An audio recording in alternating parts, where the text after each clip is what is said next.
Okay, എന്താ പറയാനുള്ളത്? പ്രതികൾ ഏതെങ്കിലും കേസുകളിലൊക്കെ ആരോപണ വിധേയരായവർ ഈ തെരഞ്ഞെടുപ്പ് രംഗത്തുനിന്ന് മാറി നിൽക്കണം.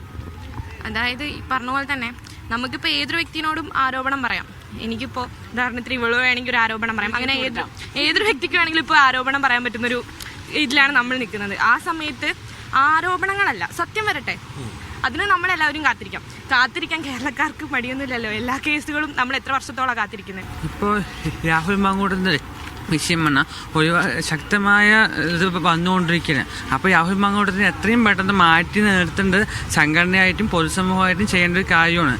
ഇപ്പോൾ ഇന്നലെയും കൂടി പരാതികൾ വന്നുകൊണ്ടിരിക്കുക. അപ്പോൾ എത്രയും പെട്ടെന്ന് അയാളെ പാർട്ടിയിൽ നിന്ന് പുറത്താക്കി MLA സ്ഥാനത്തിന് രാജിവെപ്പിക്കുകയാണ് വേണ്ടത്. തെരഞ്ഞെടുപ്പ് അടുക്കുമ്പോഴാണ് ഇങ്ങനത്തെ ഓരോ ആരോപണങ്ങൾ വന്നുകൊണ്ടിരിക്കുന്നത്.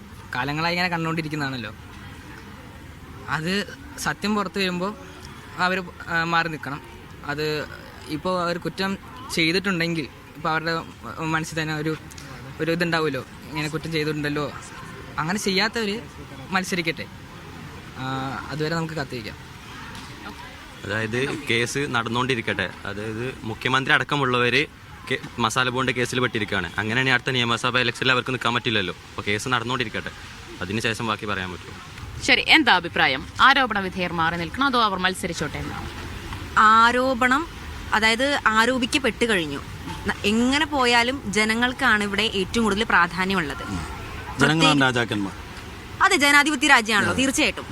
അപ്പം പ്രത്യേകിച്ച് സ്ത്രീകളുടെ ഭാഗത്തു നിന്ന് ഒരുപാട് ആരോപണങ്ങൾ ഉണ്ടായി. ഈ സ്ത്രീകളെ വെറും ഉൽപ്പന്നമായി മാത്രം കാണുന്ന ഇത്തരം ആളുകൾ ഒരു തരത്തിലും ഇനി ഭരണത്തിൽ തുടരരുത് എന്നാണ് എൻ്റെ അഭിപ്രായം. ശരി, അവർ നിരപരാധികളാണ് എന്നാണ് തെളിയുന്നതെങ്കിലും എനിക്ക് തോന്നുന്നില്ല. ഇത്രയും പേര് പറഞ്ഞതിന് ശേഷം ഇനി അയാൾ നിരപരാധിയായിട്ട് തുടരുന്നുള്ള കാര്യം എനിക്ക് നമ്മൾ ഒരാളുടെ കേസ് മാത്രമല്ല കേട്ടോ ഉദ്ദേശിക്കുന്നത്. പക്ഷേ ഇപ്പൊ ഈ രാഹുൽ മാങ്കൂട്ടത്തിന്റെ കേസ് വന്നതുപോലെ ഇതിനു മുമ്പ് ഒരു കേസ് ഞാൻ ഇതുവരെ കണ്ടിട്ടില്ല.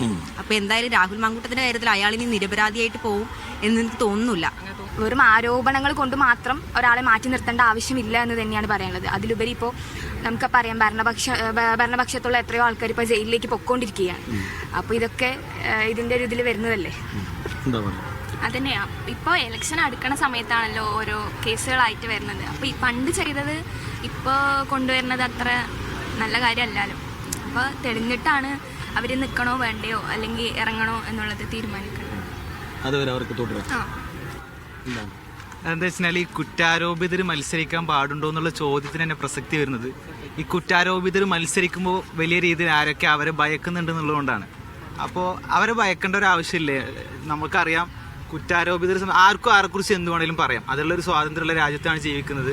അത് അദ്ദേഹം അങ്ങനെ ഒരാളെ ഒരു കുറ്റം ചെയ്തിട്ടുണ്ട് എന്ന് തെളിയിക്കപ്പെടുമ്പോഴാണ് നമ്മൾ അദ്ദേഹത്തിന് ആ രീതിയിലേക്ക് കണ്ടുള്ളത്. അദ്ദേഹം മത്സരിക്കുന്നതുകൊണ്ട് എന്താണ് പ്രശ്നം? അപ്പൊ ഇപ്പൊ ഉണ്ടാകുന്ന ഈ പരാതികൾ, കേസുകളൊക്കെ അങ്ങനെ ഒരു വ്യക്തി വൈരാഗ്യത്തിന്റെ പേരിലൊക്കെ ഉയർന്നു വരുന്നതാണെന്നാണോ പറയുന്നത്? അല്ല, നമുക്ക് അറിയില്ലല്ലോ. അത് നമ്മൾ മീഡിയകളോ നമ്മൾ ഇങ്ങനെ ഒഴിഞ്ഞിരുന്ന് സംസാരിക്കണമല്ല. അത് കോടതി തീരുമാനിക്കണം. കോടതിയിലേക്ക് അത് പോയി അദ്ദേഹം തെറ്റുകാരനാണോ അല്ലേ എന്നുള്ളത് കോടതി തീരുമാനിക്കുമ്പോഴാണ് നമ്മളത് ഉൾക്കൊണ്ടുള്ളത്. അല്ലാതെ നമുക്കൊരാൾ അങ്ങനെ വ്യക്തിഹത്യ ചെയ്യാനുള്ള ഒരു അവകാശം നമുക്കില്ല. ആ അവകാശങ്ങൾ പോലും ലംഘിക്കപ്പെടുന്ന കാലഘട്ടത്തിലാണ് നമ്മൾ ജീവിക്കുന്നത്. ഇനി നമ്മൾ മനസ്സിലാക്കേണ്ട ഒരു കാര്യം, നമ്മൾ ചെയ്യേണ്ട ഒരു കാര്യം, ഈ കുറ്റാരോപിതരാണെന്ന് കോടതി തെളിയിക്കുന്ന ആളുകൾ, പോലീസ് അറസ്റ്റ് ചെയ്യുന്ന ആളുകൾ നമ്മൾ അംഗീകരിക്കാൻ പഠിക്കണം. ഇപ്പോൾ നമുക്കറിയാം, നമ്മുടെ MLA അടക്കം എന്താ പറയുക, സ്വർണ്ണക്കള്ളക്കടത്ത് കേസ്, അയ്യപ്പൻ്റെ സ്വർണം കട്ട കേസിൽ പിണറായി വിജയൻ്റെ പോലീസ് അറസ്റ്റ് ചെയ്യുന്നൊരു സാഹചര്യം ഉണ്ടായി. ആരെ അറസ്റ്റ് ചെയ്യുന്നത്? CPMൻ്റെ മുൻ MLA ആണ്. അത് അംഗീകരിക്കാൻ പോലും നമുക്ക് പറ്റുന്നില്ല. അത് അംഗീകരിക്കാൻ പറ്റാത്ത ആളുകളാണ് എന്ത് ചെയ്യുന്നത്, നമ്മൾ കുറ്റാരോപിതർ മത്സരിക്കാൻ പാടുണ്ടോ ഇല്ല എന്നുള്ളൊക്കെ ചർച്ചകൾ ഉണ്ടാക്കുന്നു. അപ്പോൾ അതൊക്കെ ബുദ്ധിയുള്ള ആളുകൾക്ക് മനസ്സിലാവും ഇതൊക്കെ എന്തുകൊണ്ടാണെന്നൊക്കെ. കേരളം മുന്നേ ഇത് കണ്ടതാണ്. പാലക്കാട്ടെ ഒരു MLA ആയിട്ട് ഇവിടുത്തെ ജനങ്ങൾ തീരുമാനിച്ചൊരു ജനപ്രതിനിധി. അപ്പോൾ ജനങ്ങളോട് തന്നെ ചെയ്യുന്നൊരു വഞ്ചനയായിട്ടാണ് ഈ ഒരു കാര്യത്തെ കണ്ടുപോകുന്നത്. മാത്രമല്ല, ഈ പറഞ്ഞ പോലെ ആ സംഘടനയിൽ തന്നെ ഉയർന്നു നിൽക്കുന്ന ആളുകൾ തന്നെ അദ്ദേഹത്തിനെതിരെ വലിയ വിമർശനമായിട്ട് വന്നു. ഇപ്പോൾ യൂത്ത് കോൺഗ്രസിൻ്റെ ജനറൽ സെക്രട്ടറി സഞ്ജന ഉൾപ്പെടെ രാഹുൽ മാങ്കൂട്ടത്തിനെതിരെ ഇങ്ങനെ ആരോപണം ശരിയാണ്, അല്ലെങ്കിൽ അദ്ദേഹത്തെ പുറത്താക്കണം എന്ന വലിയ നിലപാടെടുത്ത് വന്നു. അതുകൊണ്ട് തന്നെ അങ്ങനൊരു സാഹചര്യത്തിൽ അവരുടെ സംഘടനയിൽ തന്നെ ഉള്ള ആളുകൾ ഇങ്ങനൊരു നിലപാടെടുത്ത സാഹചര്യത്തിൽ, ജനങ്ങളും ഇങ്ങനൊരു നിലപാടെടുത്ത സാഹചര്യത്തിൽ മാറി നിൽക്കേണ്ടതാണ് എന്ന് തന്നെയാണ്. ഞങ്ങളിപ്പോൾ ആദ്യമായിട്ടൊക്കെ വോട്ട് ചെയ്യാൻ പോകുന്ന ആൾക്കാരാണ്. ഞങ്ങൾ ജനപ്രതിനിധിനെ തിരഞ്ഞെടുക്കുമ്പോൾ ഞങ്ങൾക്കും ഏറ്റവും ഞങ്ങൾ തിരഞ്ഞെടുക്കുന്ന ആൾ ഏറ്റവും ബെസ്റ്റായിട്ടുള്ള ആൾക്കാർ വേണം. ഞങ്ങൾക്കൊരു ഗുണമുള്ള പോലെ ഞങ്ങളെന്നും ഞങ്ങളുടെ കൂടെ ഉണ്ടാകുന്ന ആൾക്കാർ. പിന്നെ ഇപ്പം നടക്കുന്നത് കുറേ പെൺവാണിഭ കേസുകളുടെ വിഷയങ്ങൾ നടക്കുന്നുണ്ട്, സ്വർണ്ണ തട്ടിപ്പുകളുടെ വിഷയങ്ങൾ നടക്കുന്നുണ്ട്. അപ്പോൾ ഞങ്ങൾക്ക് ഈ പൊളിറ്റിക്കലി ഞങ്ങൾ മനസ്സിലാക്കുമ്പോൾ ഞങ്ങൾ അത്യാവശ്യം കോളേജുകളിലൊക്കെ പൊളിറ്റിക്കലി നിൽക്കുന്ന ആൾക്കാരാണ്. അപ്പോൾ പൊളിറ്റിക്കലി ഇലക്ഷൻ സമയത്ത് ഇങ്ങനത്തെ കാര്യങ്ങളൊക്കെ കൊണ്ടുവന്നിട്ട് മുന്നിലായിട്ട് കിടുമ്പോൾ ഞങ്ങൾക്ക് അത് മനസ്സിലാക്കാൻ കഴിയുന്നുണ്ട്. അത് എങ്ങനെയാണ്, അത് സത്യമാണോ, അത് നുണയാണോ, പിന്നെ സത്യമാണോ നുണയാണോ എന്ന് കോടതി തീരുമാനിക്കും. പക്ഷേ ഇങ്ങനെയുള്ള ഓരോ സാഹചര്യത്തിൽ വരുമ്പോൾ, ഇലക്ഷനൊക്കെ മുന്നോട്ട് വരുമ്പോൾ ഓരോ കാര്യത്തിലേക്ക് അവർ ഫോക്കസ് മാറ്റിയിട്ട്, ഇപ്പോൾ സ്വർണ്ണക്കള്ളക്കടത്ത് ഉൾപ്പെടെ എൻ്റെ കൂട്ടുകാർ പറയുകയുണ്ടായി, ആ കാര്യങ്ങൾ ഉൾപ്പെടെ മാറ്റി നിർത്തിയിട്ട് അതിനൊരു പുകമറ ഉണ്ടാക്കി സൃഷ്ടിച്ചിട്ട് മറ്റുള്ള കാര്യത്തിലേക്ക് ഫോക്കസ് ചെയ്ത് കൊടുക്കുമ്പോൾ നമുക്കത് മനസ്സിലാക്കാൻ കഴിയുന്നുണ്ട്. ഒരു കാര്യം ഒരു സമയത്ത് എടുത്തിട്ട് അതൊരു ഇടവേള കൊടുത്തിട്ട് അല്ലെങ്കിൽ അതിന് ടൈം ഓഫ് പീരീഡ് കൊടുത്തിട്ട് പിന്നെയും അതിന് കുത്തിപ്പോക്കുമ്പോൾ ഏതിനെ മറയ്ക്കാനാണ്, ഏതിന് പുകമറ കാണിക്കാനാണ് ഞങ്ങൾക്ക് ഓരോ വ്യക്തികൾക്കും ജനങ്ങൾക്ക് മനസ്സിലാകുന്ന തന്നെയാണ് എനിക്ക് പറയുന്നത്. ശരി, പക്ഷെ ഒരു സ്ഥാനാർത്ഥിക്ക് ഒരു ക്ലീൻ ഇമേജ് ഉള്ളതല്ലേ നല്ലത്? സ്ഥാനാർത്ഥി ക്ലീൻ ഇമേജ് ഉള്ളത് തന്നെയാണ് നല്ലത്. സ്ഥാനാർത്ഥി ക്ലീൻ ഇമേജ് ഉണ്ടാക്കുന്നത് ജനങ്ങളോട് ഇടപഴകിയിട്ടാണ്.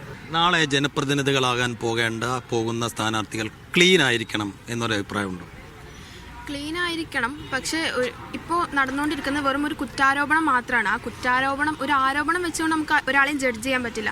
അത് തെളിയിക്കപ്പെടുന്ന പക്ഷം നമുക്ക് എങ്ങനെ ആയിരിക്കണം ഒരു സ്ഥാനാർത്ഥി എന്നുള്ളത് നമുക്ക് കൂടുതലായിട്ട് പറയാൻ പറ്റും. ഒരു ആരോപണത്തിന് മേൽ ആരെയും ജഡ്ജ് ചെയ്യരുതെന്നാണ് എൻ്റെ ഒരു അഭിപ്രായം.